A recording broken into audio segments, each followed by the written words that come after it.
Gulistan news देख रहे हैं आप। मैं हूं आपके साथ अतिया मुजीब। शुरुआत करेंगे इस खबरनामे की। सबसे पहले नजर डालेंगे कुछ अहम सुर्खियों पर।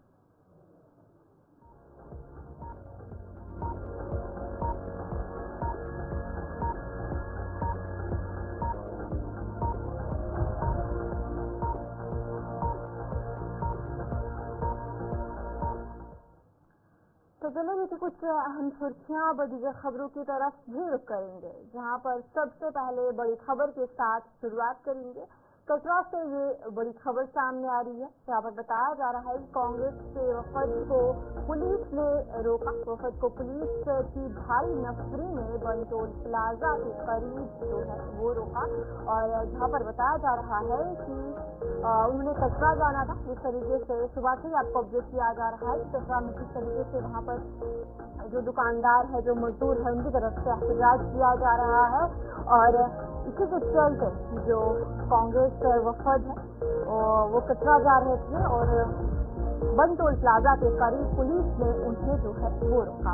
और जहां पर प्रदेश कांग्रेस कमेटी के वर्किंग प्रेसिडेंट रमन भल्ला की कयादत में आज जो नुमाइंदा वफद है डिविजनल कमिश्नर जम्मू से भी मुलाकात की। और कटरा में जो रूपवे है जिस पर देखने को मिल रहा है कि काफी ज्यादा हंगामा हुआ है, काफी ज्यादा जो एहतजाज है वो देखने को मिल रहा है।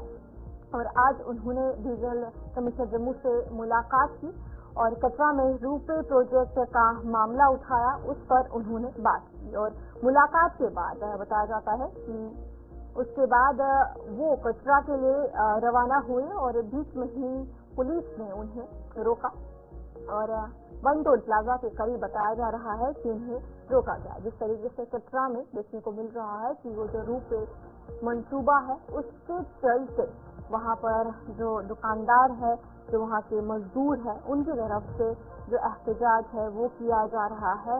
और कुछ रोज कबल की बात करेंगे, वहां पर एहतजाज हुआ था और पुलिस और मुजाहिरीन के बीच झड़प भी हुई थी। और आज सुबह भी जिस तरीके से पुलिस की तरफ से कार्रवाई की गई, 2 लोगों को गिरफ्तार भी कर लिया गया और वहां पर काफी ज्यादा जो हंगामा है, मुजाहरे हैं, वो देखने को मिल रहा है। और आज कांग्रेस जो है कटरा की तरफ रवाना हुई और बीच में ही उन्हें जो है रोक दिया गया। और रूपवे प्रोजेक्ट का जो मामला है वो उन्होंने आज डिविजनल कमिश्नर जम्मू के सामने भी रखा।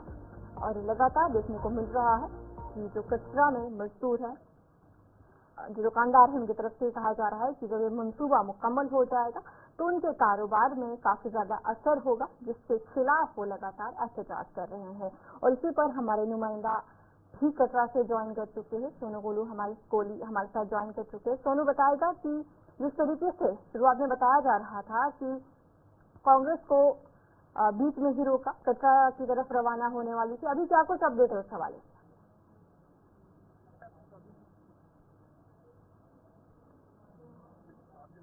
वाले दुकानदार जो हड़ताल पे थे, उनका साफ तौर पे ये कहना है कि गंडोला जो लगाया जा रहा है ये कहीं ना कहीं हमारी रोजी रोटी पे ठेस पहुंचेगी, ये गंडोला नहीं लगना चाहिए। उसके विरोध में लगातार 3 दिन स्ट्राइक पे थे, उसके बाद 1 दिन और जो काल दी गई थी। उसके उपरांत जब यहाँ पे लाठीचार्ज भी हुआ और थोड़ा सा लाठीचार्ज भी हुआ और काफी ज्यादा लोग विरोध में थे, उसके उपरांत यहाँ पे डिप्टी कमिश्नर रियासी और विशेष पाल महाजन जी उनके बीच में आए और उनको आश्वासन दिया कि 15 दिसंबर तक मुझे टाइम दिया जाए, उससे पहले आपकी बात जो एलजी महोदय से बात करवाई जाएगी, जो भी स्थायी हल निकलेगा उसके बाद ही कार्य शुरू किया। फिलहाल तब तक का जो गंडोले का कार्य था वो बंद कर दिया था। मगर आज जो सुबह कल रात को बीती रात को जो प्रदर्शनकारी थे, उनके जो प्रदर्शन कर रहे थे, उनको कहीं ना कहीं पुलिस ने हिरासत में लिया और उसके विरोध में आज फिर जो घोड़े पिट्ठू के प्रेसिडेंट जो भूपेंद्र सिंह थे, उनके साथियों के साथ उनके ऊपर भी कहीं ना कहीं लाठीचार्ज करने की कोशिश की और उनको सुबह को हिरासत में ले लिया। अभी की बात बताऊं तो लगभग 3 घंटे के बाद उनको हिरासत से बाहर निकाला और मौके पे यहाँ पे कटरा में चौधरी लाल सिंह जी को जो कांग्रेस लीडर है और रमन भल्ला भी यहाँ पे पहुंचे हैं। अभी उनकी यहाँ पे बैठक होगी। बैठक के बाद क्या फैसला, क्या उनकी रणनीति आगे आएगी, जैसे हमें पता चलेगा हम आपके साथ साझा करने की कोशिश करेंगे। जी, अच्छा बताएगा सुनो कि अभी जो मुजाहरे देखने को मिल रहे थे, काफी दिनों से लगातार एहतजाज देखने को मिल रहा है, अभी क्या कुछ सिचुएशन है ताजा वहाँ? जी बिल्कुल, अभी की सिचुएशन में बताऊं तो सुबह जैसे ही ये भूपेंद्र सिंह जी जूनियर लीडर हैं, इनको पुलिस ने हिरासत में ले लिया और जगह जगह मीटिंग शुरू हो चुकी थी। लगता था फिर से एक बार एग्जीबिशन के मूड में थे, मगर अभी जो है पुलिस ने उनको हिरासत से छोड़ दिया। मगर अभी जो सीनियर लीडर कांग्रेस के जो चौधरी लाल सिंह जी और रमन भल्ला जी यहाँ पे पहुंचे हैं, अब उनकी बैठक होगी। बैठक के बाद ही पता चलेगा कि आगे की रणनीति क्या है। मगर फिलहाल डिप्टी कमिश्नर रियासी और यहाँ पे एसएसपी कटरा उनके द्वारा ये कहना कि आज आप जुलूस निकाल सकते हैं, क्योंकि 15 दिन का टाइम मांगा है, 15 दिसंबर तक टाइम मांगा है। उसके बाद उन्होंने भी वहां पे कहा कि जब आपको भी 15 दिन का टाइम दिया तो हमारे जो मजदूर हैं उनको क्यों हिरासत में ले रहे हैं। उसको लेके अभी जो सीनियर लीडर यहाँ पे पहुंचे हैं उनके बीच में यहाँ पे चर्चा होगी। उसके बाद ही फैसला आएगा कि आगे की रणनीति इनकी क्या होगी। चलिए, बहुत बहुत शुक्रिया जानकारी देने के लिए। हमारे नुमाइंदे आपको कटरा से अपडेट कर रहे थे कि किस तरीके से वहां पर इस वक्त जो सिचुएशन है वो बनी है, जहां पर कांग्रेस के वफद को पुलिस ने रोका, लेकिन उसके बाद फिलहाल बताया जा रहा है कि कटरा में भी वहां पर इनकी तरफ से एक मीटिंग होने वाली है और जो कटरा में रूपे प्रोजेक्ट है उस मामले के हवाले से बातचीत जो है वो की जाएगी। तो चलिए अब आगे बढ़ जाएंगे, जहां पर पुंछ से एक बड़ी खबर सामने आ रही है। लाइन ऑफ कंट्रोल के करीब तो बताया जा रहा है कि सर्च ऑपरेशन वहां पर इस वक्त किया जा रहा है सिक्योरिटी फोर्सेस की तरफ से। जो कॉर्डन एंड सर्च ऑपरेशन है वो किया जा रहा है। पुंछ से आपको बड़ी खबर बता रहे हैं, जहां पर लाइन ऑफ कंट्रोल के करीब जो सर्च ऑपरेशन है वो देखने को मिल रहा है। सिक्योरिटी फोर्सेस का एक कॉर्डन और सर्च ऑपरेशन है और जहाँ पर जानकारी सामने आ रही है कि इस इलाके में मुश्तबा अफराद की नकल व हरकत की इत्तला जब सिक्योरिटी फोर्सेज को मिलती है, उसके बाद उस इलाके में इस वक्त कॉर्डन एंड सर्च ऑपरेशन देखने को मिल रहा है। इससे पहले भी कल और परसों पुंछ में सिक्योरिटी फोर्सेज की तरफ से जो जानकारी सामने आ रही है कि सर्च ऑपरेशन किया जा रहा था और आज भी जो कॉर्डन सर्च ऑपरेशन है वो पुंछ में किया जा रहा है। लाइन ऑफ कंट्रोल के करीब सर्च ऑपरेशन जारी है। सिक्योरिटी फोर्सेज ने कॉर्डन सर्च ऑपरेशन किया है और जो मुश्तबा अफराद की नकल व हरकत की इत्तला के बाद सिक्योरिटी फोर्सेज की तरफ से जो ये कार्रवाई है वो की जा रही है। इस वक्त बड़े पैमाने पर ये जो सर्च ऑपरेशन है वो किया जा रहा है। सिक्योरिटी हुकाम की तरफ से जानकारी सामने आ रही है कि राष्ट्रीय राइफल्स के एहलकार और पुलिस के साथ मिलकर जो ये सर्च ऑपरेशन है वो किया जा रहा है। जहाँ पर मेन रोड सेक्टर की बात करेंगे, वहाँ से बारी राख जंगल के करीब वाक़या गांव को घेरे में लिया है और मुश्तबा अफराद की नकल व हरकत की इत्तला के बाद ये ऑपरेशन किया जा रहा है। और इसके अलावा भी बात करेंगे मंकूट उस इलाके में भी सर्च ऑपरेशन जारी है, जो इस वक्त खबर सराय के मुताबिक सामने आ रही है। इस पर भी जानकारी लेंगे कि आखिर किन किन जगहों पर इस वक्त सिक्योरिटी फोर्सेज की तरफ से सर्च ऑपरेशन किया जा रहा है और ये इलाके में मुश्तबा अफराद की नकल हरकत के बाद सिक्योरिटी फोर्सेज की तरफ से जो ये ऑपरेशन है वो किया गया है।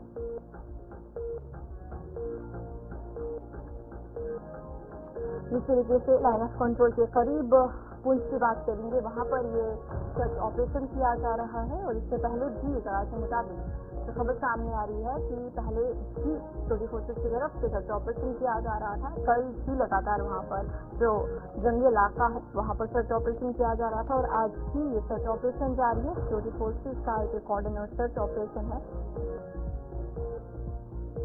इसी पर हमारे साथ हमारे नुमाइंदे जमशीद मलिक ज्वाइन कर चुके हैं। जमशीद, बताएगा कि इस वक्त जानकारी सामने आ रही है कि पुंछ में जो सर्च ऑपरेशन है इस वक्त जारी है, किन किन इलाकों में, किन किन जंगलों में इस वक्त सिक्योरिटी फोर्सेज को तैनात किया है और सर्च ऑपरेशन जारी है। 3 दिन से लगातार इस तरह के सर्च ऑपरेशन हम खिंचाई पीर पंचाल के मुख्तलिफ इलाकों में देखते आ रहे हैं, जहां हमने पिछले 2 दिन में देखा कि राजौरी के कालाकोट, थाना मंडी, दराल, मंजाकोट, इन इलाकों में बड़े पैमाने पर सिक्योरिटी फोर्सेज की तरफ से सर्च ऑपरेशन चलाया जा रहा था। आज वहीं पुंछ के मेंढर इलाके के डेरी इलाका है, जंगल है, जिसका अंदर सर्च ऑपरेशन चलाया जा रही है। सर्च ऑपरेशन मामूल के सर्च ऑपरेशन के साथ साथ हम इसको ये भी कह सकते हैं कि मौसम तब्दील होने के साथ ही इन इलाकों में इस तरह के सर्च ऑपरेशन जरूर देखने को मिलते हैं। उसकी बड़ी वजह ये रहती है कि आने वाले दिनों में बर्फबारी का सिलसिला शुरू होगा और बर्फबारी से पहले दमदाजी की कोशिशें काफी देखने को मिलती है। हालांकि पिछले कुछ अर्सा से लगातार खिता के अंदर दरअंदाजी की कोशिशें की जा रही हैं, जिनको नाकाम बनाया जा रहा है, मगर ऐसे मौसम से पहले हर बार इस तरह की खबरें सामने आती हैं कि दरअंदाजी की कोशिशें की जा रही है, जिसको देखते हुए सर्च ऑपरेशन चलाए जा रहे हैं। हालांकि साथ साथ अगर दूसरी बात ये करें, जहाँ पिछले कई अर्सा से पुलिस की तरफ से आवाम से अपील की जा रही है कि किसी भी मुश्तबा शख्स को देखने के बाद उसकी इतला दी जाए, जिसके बाद इस तरह के सर्च ऑपरेशन भी हमने देखे और इस तरह की खबरें भी मिल रही हैं कि मुश्तबा अफराद देखे गए, जिसके बाद बड़े पैमाने पर मेंढर के जंगल इलाके में सर्च ऑपरेशन था। मगर पिछले 3 दिनों की अगर हम बात करें तो राजौरी और पुंछ में बड़े पैमाने पर लाइन ऑफ कंट्रोल से लेकर शहरी आबादी तक सर्च ऑपरेशन का सिलसिला लगातार देखने को मिला, क्योंकि इन दिनों जिस तरह मैं बता रहा हूँ हर बरस बर्फबारी से पहले दरअंदाजी की कोशिशें होती हैं और उस कोशिशों को नाकाम करने के लिए भी सर्च ऑपरेशन चलाए जा रहे हैं। एडीजी बीएसएफ से थोड़ी देर पहले भी जिस तरह उन्होंने 15-20 दिन पहले उन्होंने ये बात कही थी कि बर्फबारी से पहले दरअंदाजी की कोशिशें जरूर की जाती हैं, क्योंकि उस वक्त दरअंदाजी के बाद मिलिटेंट पहाड़ी इलाकों का रुख करते हैं और बर्फबारी के बाद वो उन ऊंचे इलाकों में छुपे रहते हैं। मगर उससे पहले ही इस बार देखने को मिल रहा है कि कई इलाके खिताई पीर पंचाल के ऐसे हैं जहाँ बड़े पैमाने पर सर्च ऑपरेशन देखने को मिल रहा है। जी जमशेद, जहाँ पर जिस तरीके से आज बताया गया कि कुछ मुश्तबा अफराद की नकल हरकत के बाद ये ऑपरेशन चलाया गया, तो 3 दिन से लगातार ये ऑपरेशन चल रहा है, तो क्या कोई कॉन्टैक्ट उनके साथ हुआ है या उनके हवाले से कोई जानकारी सामने आ रही है कि आखिर कितने लोग वहाँ पर है, इस हवाले से कोई जानकारी? अच्छा, मुश्तबा अफराद की खबरें जरूर सामने आई, जिसके बाद सर्च ऑपरेशन चलाए जा रहे हैं। हालांकि मुश्तबा अफराद में हम ये भी मान के नहीं चल सकते जो मुश्तबा अफराद थे क्या वो मिलिटेंट ही थे, क्योंकि लोग जंगलों का रुख हमारे इलाकों में करते हैं, क्योंकि आने वाले दिनों में जहाँ सर्दियों का मैं बता रहा हूँ, लोग ऐसे मौसम में इन जंगल के इलाकों का रुख करते हैं जहाँ से वो लकड़ी जमा करते हैं आने वाले दिनों सर्दियों के लिए। इसमें कई लोग ऐसे होते हैं जो एक से दूसरे गांव का रुख भी करते हैं, मगर उसके बावजूद भी जब इस तरह की कोई इतला मिलती है कि मुश्तबा अफराद देखे गए, उसके बाद ये सर्च ऑपरेशन शुरू किए जाते हैं, मगर अभी तक किसी मुश्तबा अफराद की मौजूदगी या उनसे किसी तरह का कॉन्टैक्ट की खबर सामने नहीं आई है, मगर सर्च ऑपरेशन जरूर अभी भी चलाया जा रहा है। जी चलिए, बहुत बहुत शुक्रिया जमशेद जानकारी देने के लिए। हमारे नुमाइंदे जमशेद मलिक आपको अपडेट कर रहे थे कि पुंछ में इस वक्त जो सिक्योरिटी फोर्सेज की तरफ से कोऑर्डिनेट सर्च ऑपरेशन जारी है। तो चलिए आगे बढ़ जाएंगे। जिला बारामूला की डिप्टी कमिश्नर मेघा शेरपा ने गवर्नमेंट मेडिकल कॉलेज बारामूला में नया मेडिकल रिकॉर्ड डिपार्टमेंट, ब्लॉक और viral research and diagnostic lab का इफ्तिताह किया। इस मौके पर जीएमसी बारामूला के प्रिंसिपल, अस्पताल के सुप्रिंटेंडेंट और दीगर हुकाम भी इस मौके पर मौजूद रहे। Baramulla not just district Baramulla का पूरे हमारे नॉर्थ कश्मीर के लिए टर्शरी केयर हॉस्पिटल जैसे सर्व करता है। आपने देखा होगा डेली यहाँ पे हजारों की फुटफॉल है। तो जो मेजर हमारे पास जीएमसी बारामूला में चैलेंज था कि जो इंक्रीज पेशेंट लोड है इसको हैंडल करने के लिए, तो आपने देखा होगा कि जीएमसी बारामूला ने outside the main hospital premises आपने देखा है कि जो हमारी एमआरटी फैसिलिटीज बनाई हैं, इससे नॉट जस्ट जो हमारे हॉस्पिटल में कंजेशन भी कम होगा, साथ ही साथ जो हमारे पेशेंट्स आते हैं, उनके अटेंडेंट्स आते हैं, उनको भी सहूलियत मिलेगी, क्योंकि आपने देखा होगा सारे सैंपल कलेक्शन के लिए टोकन रजिस्ट्रेशन के सारे सेंटर्स बाहर बनाए गए हैं। इनफैक्ट डिस्ट्रिक्ट एडमिनिस्ट्रेशन ने भी एस्पिरेशनल डिस्ट्रिक्ट फंड के दौरान के तहत हमने भी यहाँ पे वेटिंग हॉल बनाए हैं, क्योंकि जो भी अटेंडेंट्स आते हैं उनके लिए आपने देखा होगा हॉल्स में, एलीज में क्योंकि लैक ऑफ स्पेस था वहाँ बैठते थे। तो आने वाले वक्त हम कोशिश करेंगे, क्योंकि जीएमसी बारामूला जैसे मैंने पहले भी कहा डिस्ट्रिक्ट बारामूला के लिए भी नहीं पूरे नॉर्थ कश्मीर के लिए इम्पोर्टेंट है। इनफैक्ट डिस्ट्रिक्ट बारामूला के सबसे अहम इंफ्रास्ट्रक्चर में से एक है।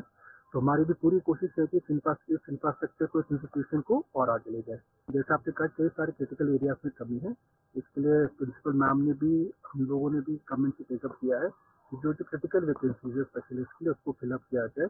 अब क्योंकि आपने नेफ्रोलॉजी और डायलिसिस के लिए बात किया, इस साल भी हम लोगों ने ऑलमोस्ट 1 करोड़ जो हमारे एनएचपीसी का सीएसआर होता है उसके तहत एक एडिशनल हम यहाँ फैसिलिटी बना रहे हैं डायलिसिस के लिए। एडिशनल हम डायलिसिस के क्योंकि अभी एग्जिस्टिंग अराउंड 8 to 10 बेड्स हैं, हमारी कोशिश यही है कि इसकी कैपेसिटी डबल की जाए, सो दैट डायलिसिस के जो पेशेंट्स हैं उनसे हम ज़्यादा नंबर के यहाँ ट्रीट कर पाए। ये जो जितनी भी आपने बताया जो क्रिटिकल वैकेंसीज है स्पेशलिस्ट के लिए गवर्नमेंट से टेकअप किया गया है।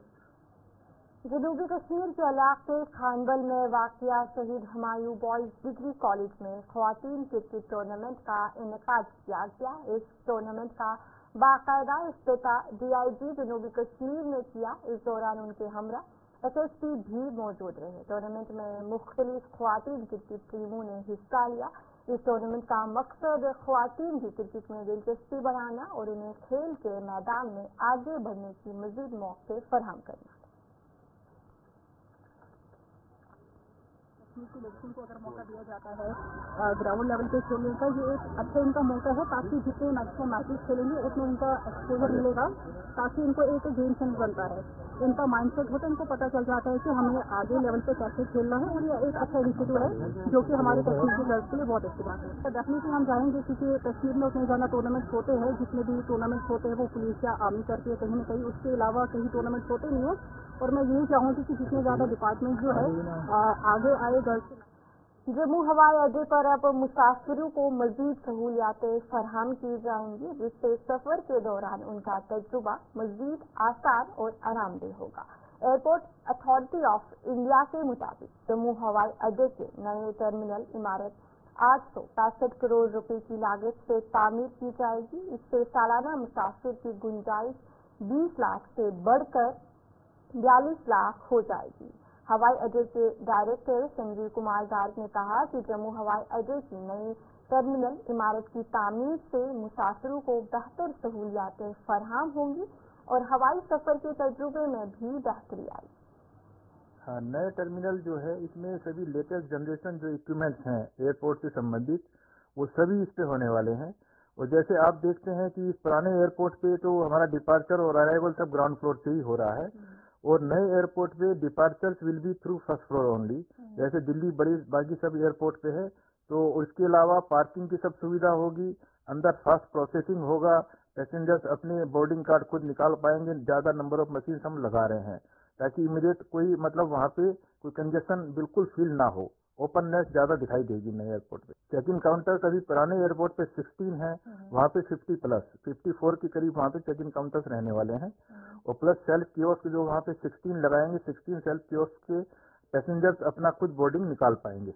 हाँ, इस पे अभी पुराने एयरपोर्ट की अप्रोक्सीमेटली 2 मिलियन कैपेसिटी है और जो नए एयरपोर्ट की जो हमारा कैपेसिटी आएगा वो 4.2 million, approximately 42 lakh passengers we can handle in a year comfortably. हाँ, अभी पुराने एयरपोर्ट पे 7 aircraft we can park at a time और नए एयरपोर्ट पे we are going to have 13 aircraft at a time.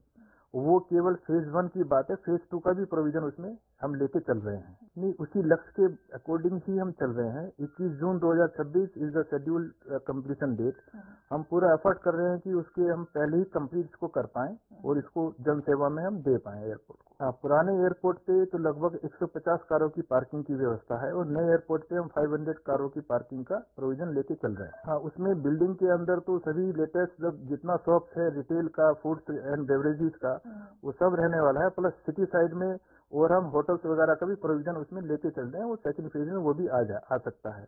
हम संदेश ये देना चाहते हैं कि वो एयरपोर्ट जैसे एयरपोर्ट कोई भी एयरपोर्ट किसी स्टेट का एक फेसिया होता है, एयरपोर्ट पे एंट्री करने के बाद उसको फील होता है कि कहाँ पे आए हैं। तो JNK बहुत खूबसूरत स्टेट है और खासतौर से जम्मू एक सिटी ऑफ टेम्पल्स है। तो हम उनको सभी पैसेंजर्स को जो इंडिया से या बाहर से भी माता दर्शन के लिए आ रहे हैं, हमारा यही प्रयास रहता है कि बहुत अच्छी यहाँ से वो मेमोरीज लेके जाएं। वो पूरा इस तरह से फील एट होम वाला हम वातावरण देने का प्रयास करते हैं। हाँ, जो इसका जम्मू एयरपोर्ट नए टर्मिनल का जो एलिवेशन है वो मिनिस्ट्री ऑफ सिविल एविएशन ने अप्रूव किया है और अंदर बिल्डिंग के अंदर जो भी पिक्चर्स लगेंगी वो यहाँ की संस्कृति को पूर्ण रूप से वो दिखाएंगी ताकि लोगों को लगेगा कि we are at Jammu and Kashmir state now. माजूरों को कभी भी लाचारी नहीं समझना चाहिए और इसकी बेहतरीन मिसाल जम्मू पुंछ हाईवे पर पथारा में देखी जा सकती है, जहां मोहम्मद इकबाल नामी एक जिस्मानी तौर खास शख्स दिक्कतों के बावजूद मेहनत और अज़्म के साथ 2 वक्त की रोटी कमाने के लिए कारोबार करते हैं। इसकी जदोजहद ये साबित करती है कि जिस्मानी तौर खास अफराद भी अपनी मेहनत और अज़्म से जिंदगी की मुश्किलात का मुकाबला कर सकते हैं। ताहम हुकूमत की जानिब से जिस्मानी तौर खास अफराद के लिए मुतारिफ कराई गई स्कीमें उन तक मौसर तरीके से नहीं पहुंच पाती, जिसकी वजह से उन अफराद की जिंदगी में मजीद चैलेंजेस और मुश्किलात पैदा हो जाती हैं। लाचारी ना समझकर मजदूरी से जंग लड़ने वाले इस शख्स से मैं आज आपको रूबरू करवाऊंगा, जिनकी हालत में पहले आपको दिखाता हूँ। जम्मू पुंछ हाईवे पर रोड के किनारे पर बैठ के ये अखरोट और अनारदाना बेचने का काम करते हैं, दोनों टांगों से माजूर हैं, एक हाथ भी पूरी तरह काम नहीं करता था। पहले इनसे मैं नाम जानना है, क्या नाम है आपका? मामूद इकबाल। इकबाल साहब, कब से काम कर रहे हैं आप?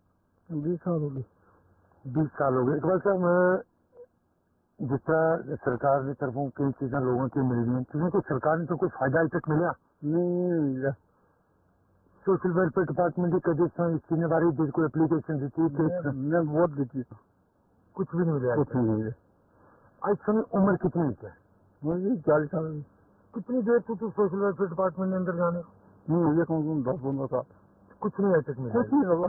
वो व्हील चेयर भी वो फायदा कोई नहीं उसमें, तो बिल्कुल चल नहीं सकने। बिल्कुल चल नहीं। बचपन तो इससे रहो। बचपन इस रोड किनारे बैठे तो सामान बेचने हो, दिन में कितने कमा लेने? तुम्हारे 500 कमा लेने हो। मतलब अपने इस लाचार इसकी मजबूरी नहीं मिलाया, हिम्मत की 30 साल लड़ने आपसे। जी।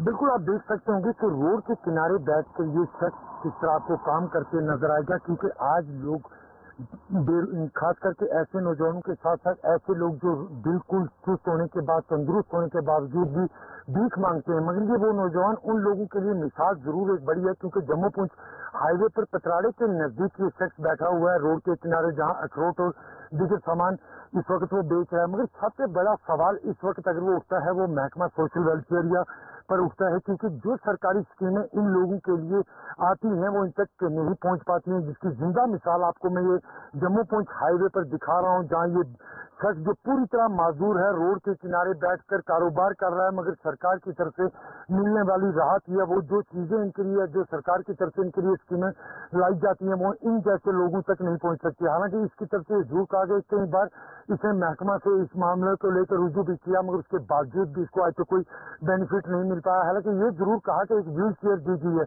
मगर बड़ा सवाल ये है कि माजूर दोनों टांगों से माजूर हाथ भी इसका काम न करता हो, ऐसे शख्स को व्हील चेयर देकर महकमा क्या साबित करना चाहता है। मगर महकमा को ऐसे लोगों की मदद के लिए जरूर सामने आना चाहिए, क्योंकि ये स्पेशल लोग हमारे बीच में। मगर सबसे बड़ी बात जो मैं बता रहा हूँ कि ये माजूरी को लाचारी समझकर भीख नहीं मांगता, बल्कि आज भी अपना रोड के किनारे बैठकर काम करता है। इंसान की जिंदगी भी इस तराजू की तरह ही है, जहाँ आप देख सकते हो तराजू का एक साइड नीचे बैठा और दूसरा ऊपर। जिस तरह मैं ये शख्स जो आपको दिखा रहा हूँ, जिसकी मिसाल मैं आपको इस वक्त दे रहा हूँ, कि ये शख्स जम्मू पुंछ हाईवे के किनारे पर बैठकर अपना कारोबार करता है, माजूर होने के बावजूद भी।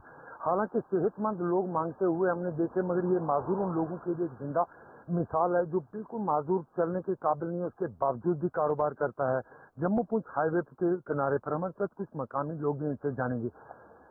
इस शख्स से आपने अभी थोड़ी देर पहले सामान भी कुछ खरीदा, किस तरह देखते हैं इस शख्स को जो एक माजूर होने के बावजूद भी काम काज करता है, और जो लोग सेहतमंद भी होते हैं ऐसे भी लोग हमने मांगते हुए देखे। देखिए, जो इकबाल जी हैं ये एक मिसाल है मेहनत की, लगन की और एक ऐसे जज्बे की जो कि बड़े कम लोगों में होता है। बचपन से ही माजूर हैं और चल नहीं पाते, और हम कहें कि पूरी तरह से इनकी जिंदगी बैठी हुई है, लेकिन उसके बाद भी ये मुझे लगता है पिछले शायद 20-22 सालों से यहाँ सड़क किनारे ये खुले आसमान के नीचे बैठकर अखरोट बेचते हैं, नारदाना बेचते हैं, और जब मौसम बदलता है तो जो भी उस वक्त का यहाँ देसी मेवा होता है उसे बेचते हैं। तो एक मिसाल है ये जज्बे की, और हम उम्मीद करते हैं कि ऐसे लोग समाज में और होने चाहिए जो कि अब खुद माजूर हों, जैसे भी हो, हिम्मत नहीं हारते, रोजगार कमा रहे हैं यहाँ बैठ के। और उससे भी बड़ी बात है कि ऐसे लोग इंसानियत की भी एक मिसाल है, क्योंकि जब भी हम इनके पास आते हैं बड़ी मुस्कुराहट के साथ ही हमें सामने आ रही है जमानत का मामला, जहाँ दिल्ली की पटियाला कोर्ट में हुई सुनवाई, और केस की अगली समाप्त 6 दिसंबर को होगी। इस वक्त की बड़ी खबर जो है दिल्ली से सामने आ रही है, जहां पर इंजीनियर रशीद की दरख्वास्त जमानत के मामले के हवाले से खबर सामने आ रही है। पटियाला कोर्ट में जो सुनवाई है वो हुई, और केस की अगली समाप्त जो है वो 6 दिसंबर को होगी। इस वक्त की आपको ये बड़ी खबर बता रहे हैं दिल्ली से, जहां पर इंजीनियर रशीद की जमानत के हवाले से जो सुनवाई है वो आज होनी थी, और बताया जा रहा है कि केस की अगली समाप्त जो है वो 6 दिसंबर को होगी। इस वक्त की जो बड़ी खबर आपको बता रहे हैं, दिल्ली से बड़ी खबर सामने आ रही है। इंजीनियर रशीद की दरख्वास्त जमानत के हवाले से जो दिल्ली पटियाला कोर्ट में सुनवाई होनी थी, और अब समाप्त जो है 6 दिसंबर को होगी। इस केस की अगली समाप्त के हवाले से जो जानकारी सामने आ रही है, अब 6 दिसंबर को जो समाअत है वो हो रही है। दिल्ली के पटियाला कोर्ट में ये सुनवाई हुई।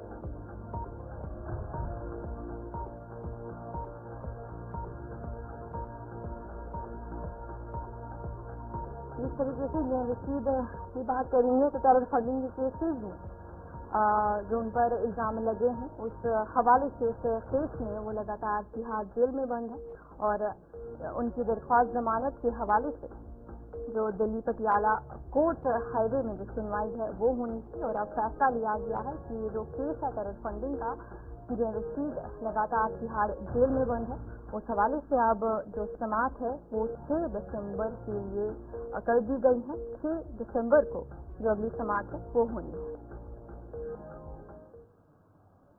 तो चलो इस खबरनामे में इतना ही। अभी के लिए मुझे दीजिए इजाजत और आप अन्य पुलिस